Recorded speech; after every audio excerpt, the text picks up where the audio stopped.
Howdy. So the last video of the year is going to be a nice little Q&A repot. I have a lot of things that need to be shifted around. It's gonna be fun. We're gonna have so much fun. It's gonna be fine. The questions that I'm going to be answering are gonna be off of my Instagram. You're more than welcome to follow me over there. You can ask me questions whenever I do one of these, but it's Pretty Pluto Kitty for my plant one, and then Pretty Pluto Kitty for my normal one, for my personal, and then Pretty Planty Kitty for my plant one. What am I doing? Quickly, I'll give you a rundown of everything that I want to do today. We are running out of daylight, so we'll see what we can get done. But the big thing is I was looking at my bird of paradise and I realized she's actually raking out of the pot. Like the entire bottom built-in drainage area is completely full of roots. She's busting it open. That's not supposed to be like that. That's supposed to be closed. So I need to get her out of here. And I bought this pot for her, but then I got it home and I realized that's a really big size jump.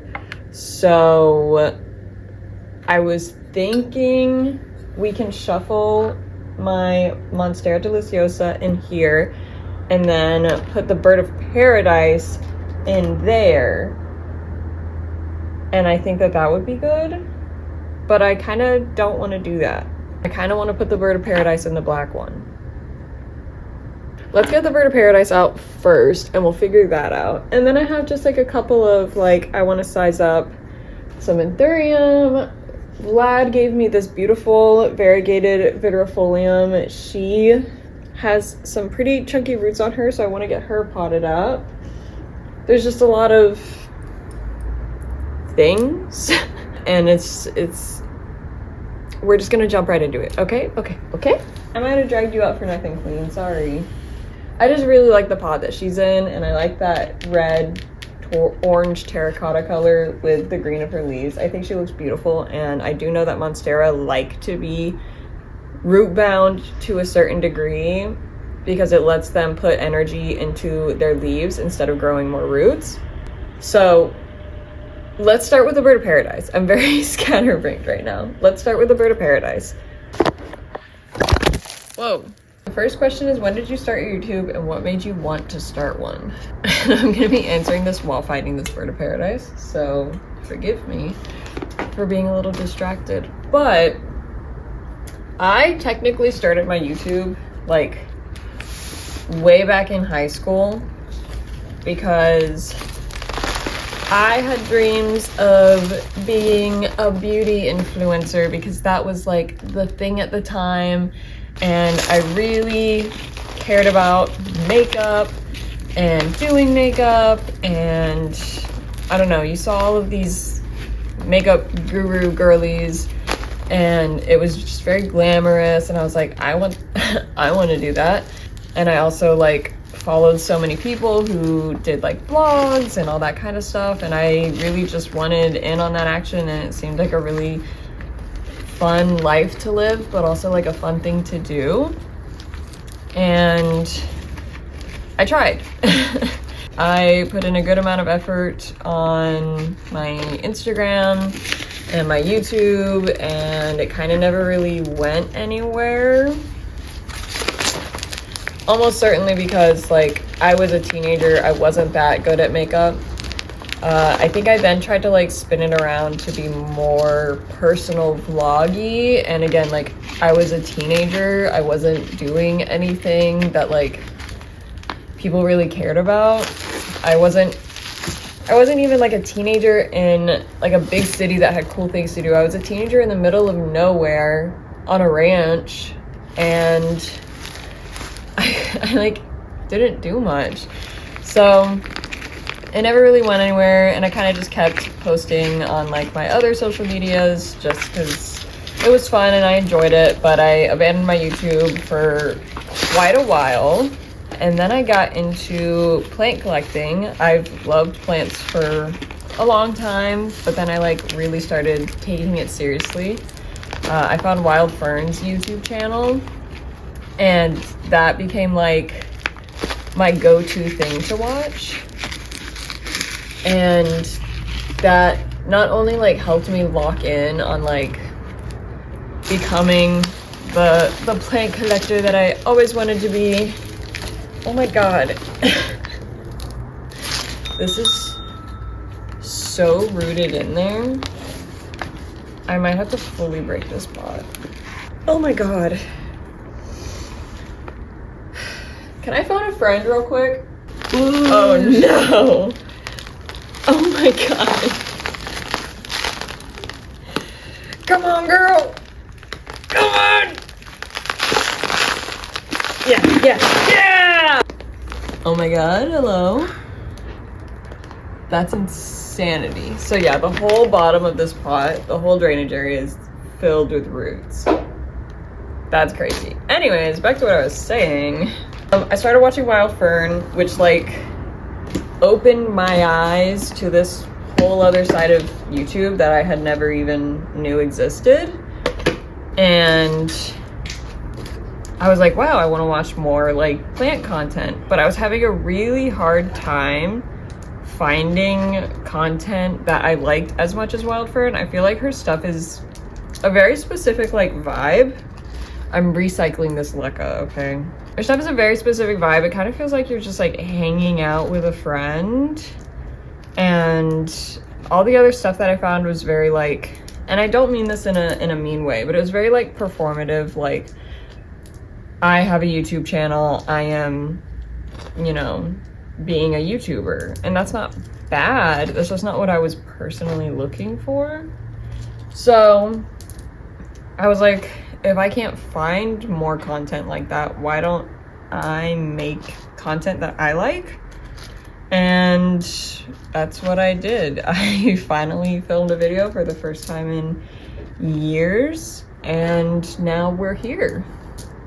And I love it. I love filming content. I'm hoping to kind of like next year kind of really zero in on the kind of content that I like to make, that I make.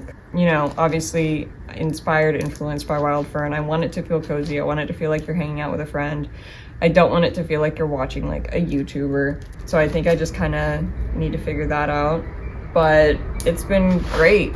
I have like zero regrets.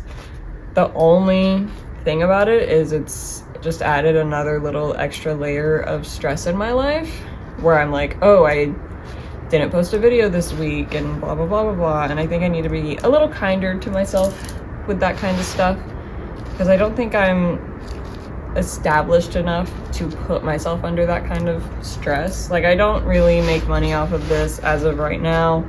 I have a whole other job. I have other things that I do. I have other hobbies. Like, this isn't my whole life. So I need to be nicer to myself. But I love it. And it is really fun. And I'm glad that you guys like it. Okay. We'll get her in her new home.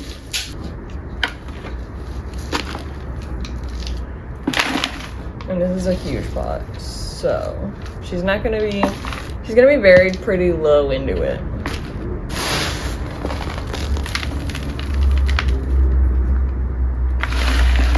And for the sake of not using up all of my soil immediately, I'm mixing in some of that old soil too. Because I really misjudged how big this pot was when I bought it. When you're not like seeing something in your space, you're like, oh, okay, that's what size that is. And then you get it into your space and you're like, oh, that's way bigger than I thought.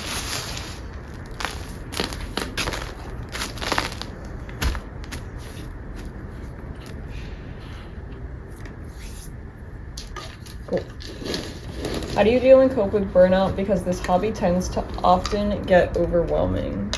As y'all are aware, I've been overwhelmed many a time, and I kind of just, to the best of my ability, just take a break and step back. I'll do the bare minimum for my plants. I'll water them, I'll keep them alive. If anything's gross, I'll take care of it, but I kind of just, if something's a little root bound, it's just gonna stay root bound for a bit, and that's fine.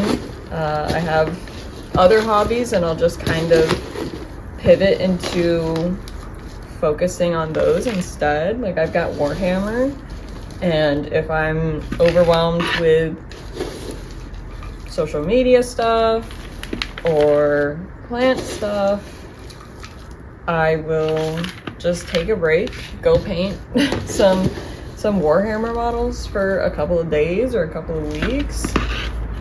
I won't check my social medias as often, just so I'm not like putting that kind of pressure on myself.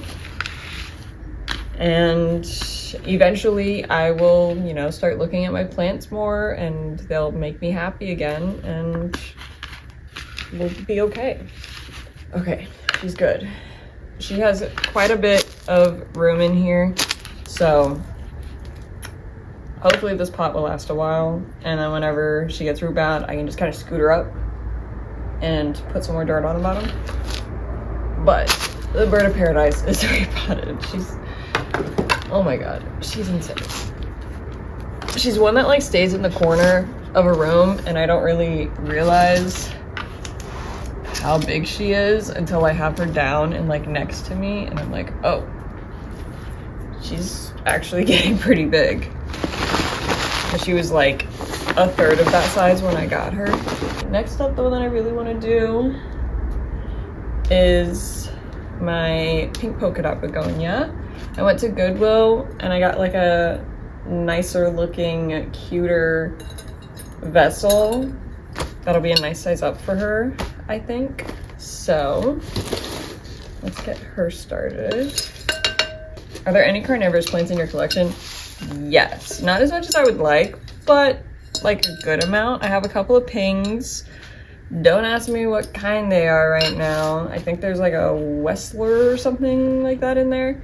And then I have 2 Nepenthes, which I love. I adore Nepenthes so much. I really want to get some more. And then I have a Sarracenia who is currently overwintering in my fridge right now.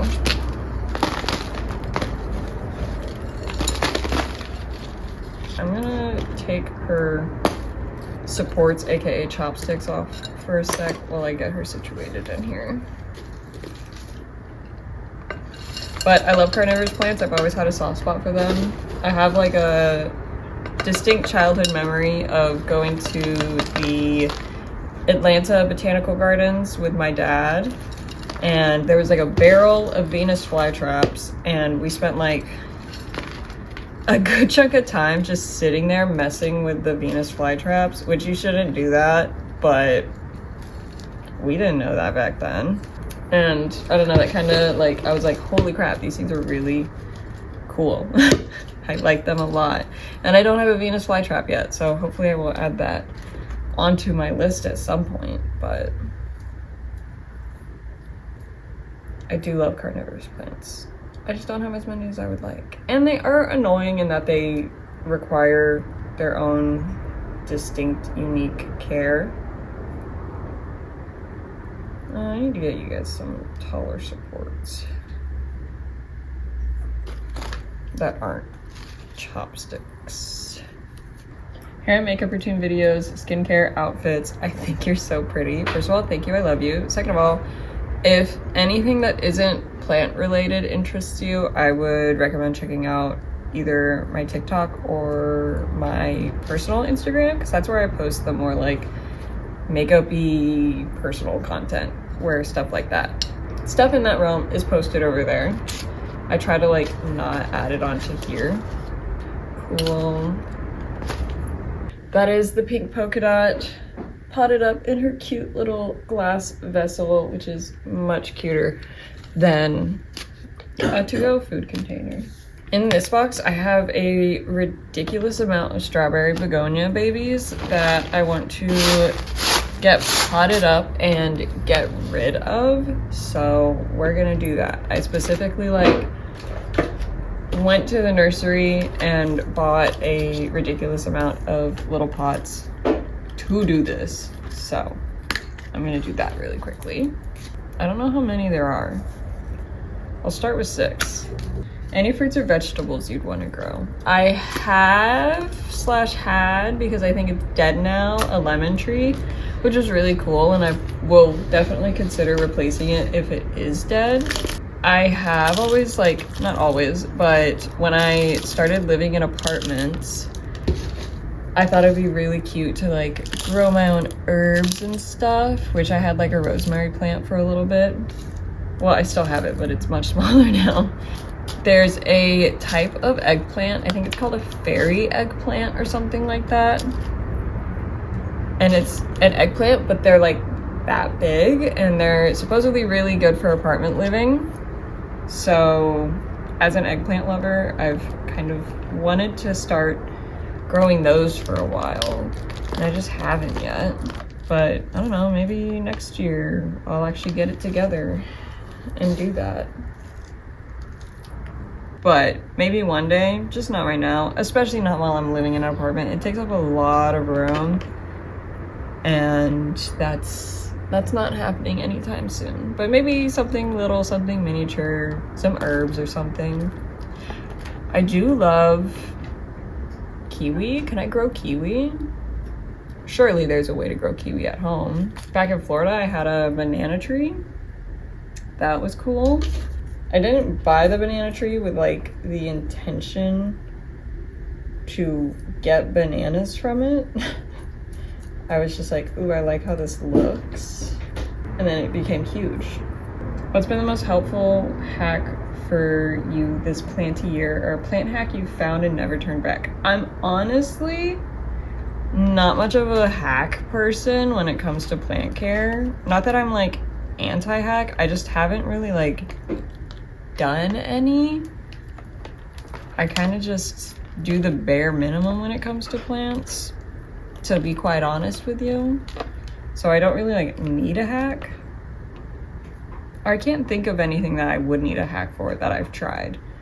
But I think like the closest thing to a hack that I've done is like using like to-go food containers for my begonia, or for like no drainage plants. That's been so helpful in making sure I don't go insane in keeping my begonias watered.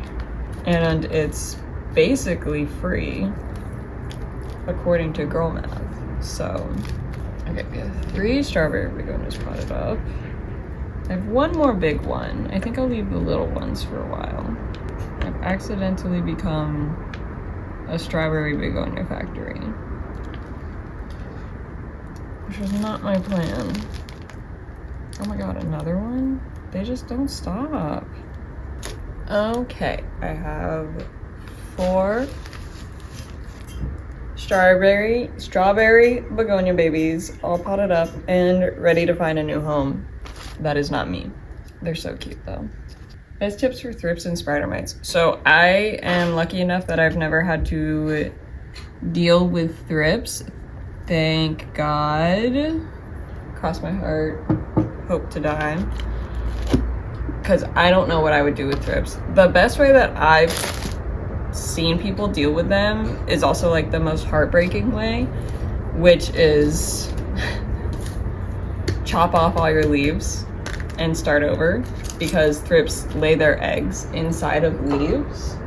We're gonna do the vidrifolium now. So thrips lay their eggs inside of the leaves, which means like you can continuously treat it, I believe, but that just seems kind of exhausting, and I can't imagine most people have time for that. So unfortunately, the best way, from what I've seen, is cutting off all your leaves. With spider mites, I kind of just like either I'll shower the plant off, or I'll use the like We the Wild cleaning spray that has like neem oil in it, or you can make your own like neem oil spray and just spray them down with that, and normally that deals with the problem. I've never like had to like continuously deal with spider mites. They've all been pretty chill in my home. I'll see them, I spray them, and then they go away. So I'm sorry, I think I've just been really lucky with pests. And I'm sure that luck will change at some point. Who's next? I think this is my Hoya Rosita. And I kind of just want to put her in something a little bit bigger that feels a little bit more real than one of these like dinky little pots. She's growing so well for me lately. She's got a bunch of little baby leaves. She's super cute.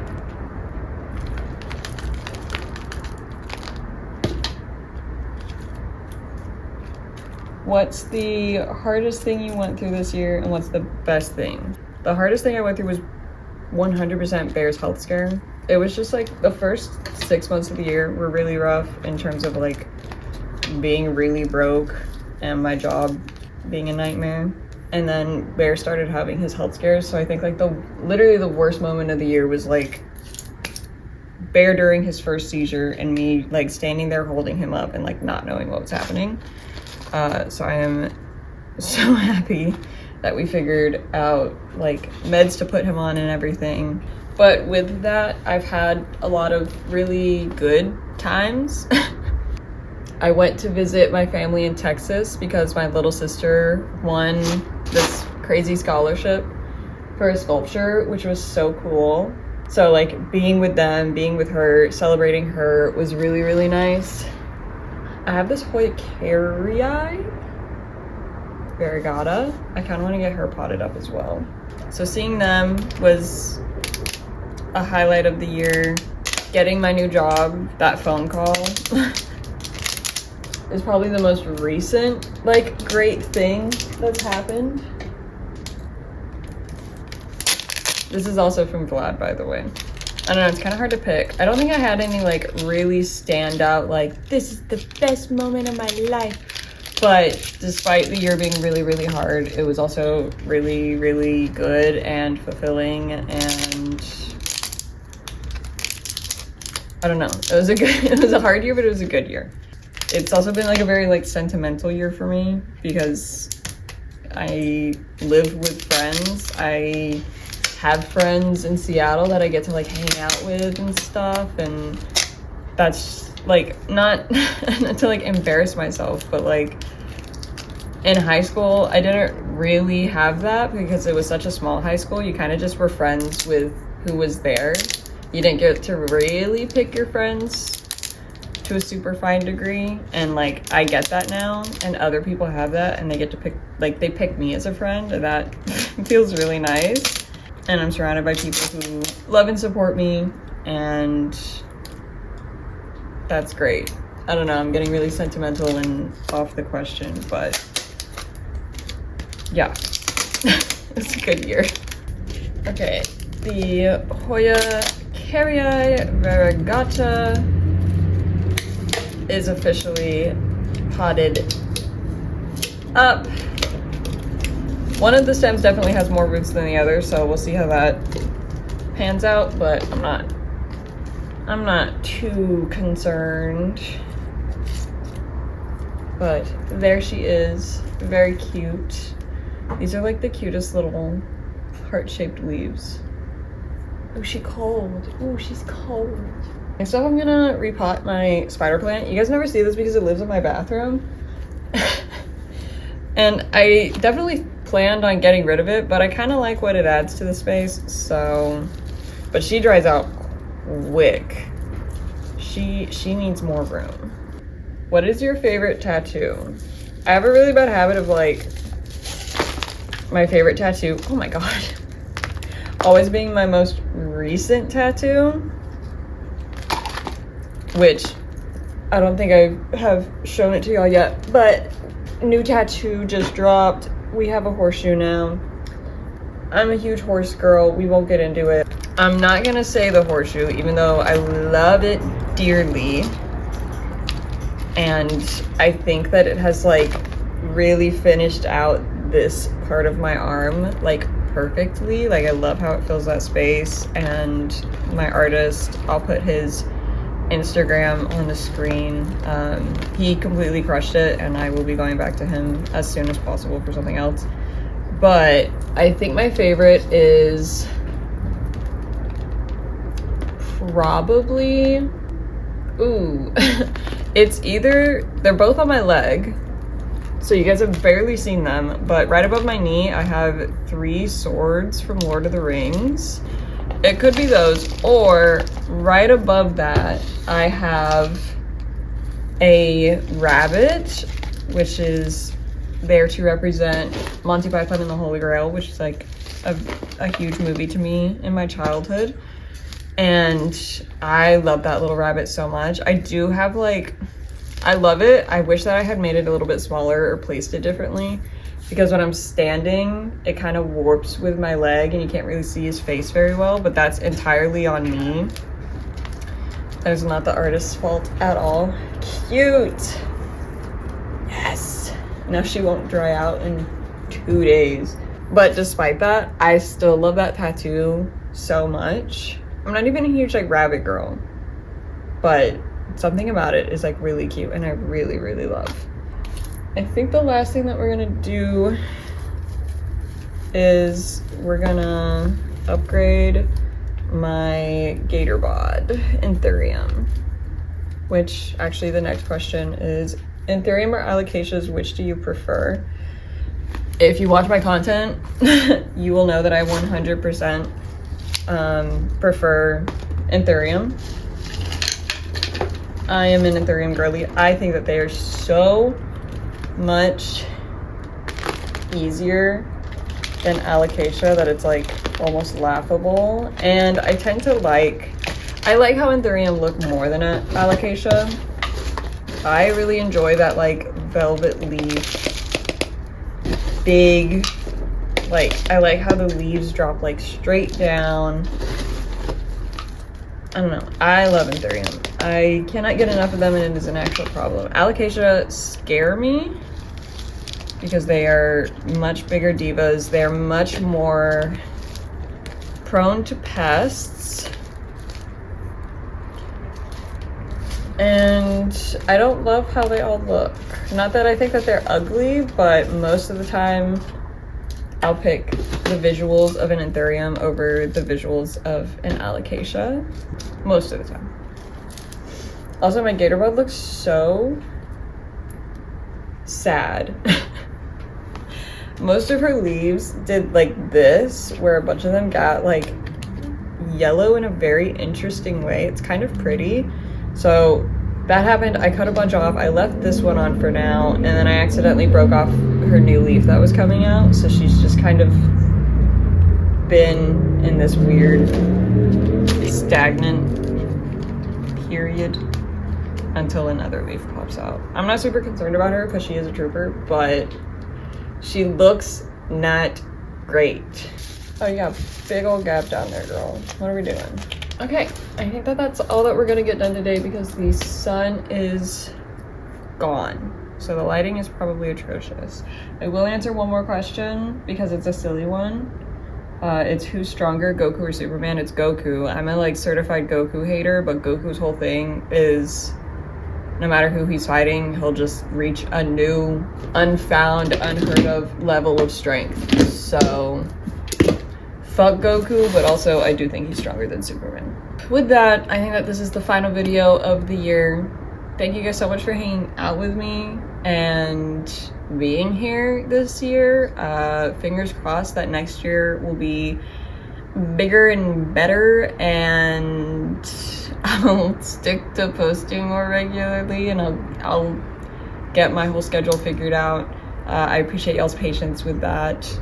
Yeah, if you ask me a question, thanks for asking a question. If you want to ask me a question next time, most of the time I'll ask on here as well as over there, but kind of short notice, so I just asked over on Instagram, but you're more than welcome to follow me over there. Again, I am Pretty Pluto Kitty on everything, and then my plant Instagram is Pretty Planty Kitty. Yeah, I guess that's it. I hope you had a good Christmas. I hope you have a good New Year's. I will see you next year. Thanks for hanging out. Bye!